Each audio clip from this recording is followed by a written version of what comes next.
अस्सलाम वालेकुम students. Next हम अपना स्टार्ट करते हैं थायराइड ग्लैंड। सबसे पहला एंडोक्राइन ग्लैंड जो डेवलप होता है वो हमारे पास होता है थायराइड ग्लैंड। जन फर्टिलाइजेशन के 24th डे के ऊपर इसकी जो है वो डेवलपमेंट स्टार्ट होती है, ठीक है। और ये कहाँ पे बनना स्टार्ट होता है, प्राइमोडियल फेरिंक्स जो हमारे पास होता है ना, उसके फ्लोर पे ये इसकी डेवलपमेंट स्टार्ट होती है, ठीक है।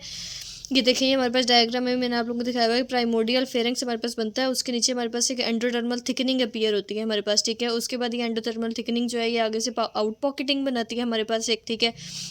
फिर वो आउट पॉकेटिंग जो होती है ये मिड लाइन थायराइड प्राइमोडियम बनाती है, ठीक है। और फिर ये मिड लाइन थायराइड प्राइमोडियम जो है ये आगे हमारे पास फर्दर प्रोसीड करता है और ये हमारे पास थायरोग्लॉसल डक्ट बनती है, ठीक है। हमारे पास थायराइड ग्लैंड और टंग के दरमियान में जो है ना वो हमारे पास एक कनेक्शन बन जाता है थायरोग्लॉसल डक्ट का, फिर वो आफ्टर दैट जो वो डिजनरेट कर जाता है, ठीक है।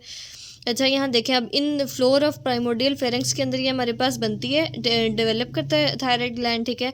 और एंडोडर्मल थिकनिंग अपीयर होती है जिस तरह कि मैंने यहाँ बता दिया। फिर इसके ना हमारे पास दो जो है ना वो प्राइमोडिया डेवलप होते हैं, 2 लैटरल प्राइमोडिया डेवलप होते हैं 5th वीक के अंदर, ठीक है। और 2 लैटरल प्राइमोडिया डेवलप होते हैं 4th पाउच से।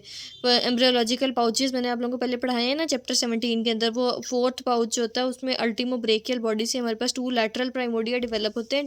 देन फर्दर अगर हम देखें तो ये लैटरल प्राइमोडिया क्या करते हैं, ये फ्यूज़ करते हैं विद मिड लाइन प्राइमोडिया के साथ। ये मिड लाइन मैंने आपको दिखाया था, मिड लाइन प्राइमोडिया के साथ ये हमारे पास फ्यूज़ करते हैं दोनों लैटरल प्राइमोडिया, ठीक है। लैटरल प्राइमोडिया से हमारे पास क्या बनता है, पैरा फॉलिकुलर सेल्स बनते हैं जो कि जिनको हम सी सेल्स भी कहते हैं, और ये हमारे पास कैल्सिटोनिन प्रोड्यूस करते हैं।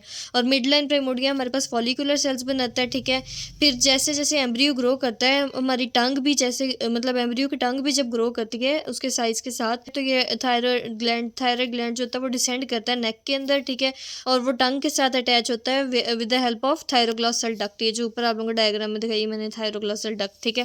थायरोग्लॉसल डक्ट की हेल्प से जो है ना हमारे पास थायराइड ग्लैंड जो है वो टंग के साथ जो है वो कनेक्ट होता है, ठीक है। इनिशियली थायराइड प्राइमोडियस होलो, और वो लेटर लेटर मतलब पहले जो होता है ना वो हमारे पास होलो होता है थायराइड प्राइमोडिया जो होता है, ये हमने ऊपर ये डायग्राम के अंदर मैंने आप लोगों को दिखाया भी है थायराइड प्राइमोडिया, ठीक है।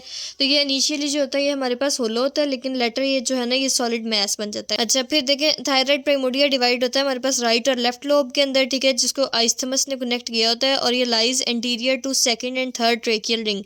सेकंड और थर्ड ट्रेकियल रिंग के एंटीरियरली जो है ना कि हमारे पास थायराइड प्राइमोडिया जो है डिवाइड होता है राइट और लेफ्ट लोब के अंदर। फिर 7th वीक के अंदर क्या होता है, जो थायराइड ग्लैंड होता है वो रीच करता है डिफिनेटिव शेप है, मतलब उसको एक अच्छी शेप बन जाती है उसकी। Thyroid gland reaches the final state in the neck होता है जहाँ पे आफ्टर डेवलपमेंट, ठीक है। तो वो मतलब फाइनल उसकी साइड पे वो अपनी पहुँच जाता है। थायराइड थायरोग्लॉसल डक्ट जो है वो डिजनरेट कर जाती है, डिसअपियर हो जाती है हमारे पास, ठीक है। थायरोग्लॉसल डक्ट की रिमेनिंग हमारे पास क्या क्या रह जाती है, रिमेनिंग एक इसका प्रॉक्सिमल एंड होता है, किसका डिस्टल एंड होता है। प्रॉक्सिमल एंड के ऊपर ये परसिस्ट करती है the opening in the dorsum of tongue, foramen caecum का नाम हम देते हैं इस तरह से, मतलब टंग के अंदर एक ओपनिंग सी रह जाती है इसके प्रॉक्सिमल एंड के ऊपर ना, उसको प्रॉक्सिमल एंड के ऊपर उसको हम कहते हैं कि हमारे पास फोरामेन सीकम है, ठीक है। और डिस्टल एंड के ऊपर ये परसिस्ट करता है और ये हमारे पास सुपीरियर एक्सटेंशन बना देता है आइस्थमस के ऊपर। ये आइस्थमस के ऊपर एक सुपीरियर एक्सटेंशन टाइप बना देता है, ठीक है, उसको डिस्टल एंड के ऊपर, ठीक है। यहाँ तक जो है ना हमारी ये थायराइड ग्लैंड की डेवलपमेंट भी कंप्लीट हो गई है।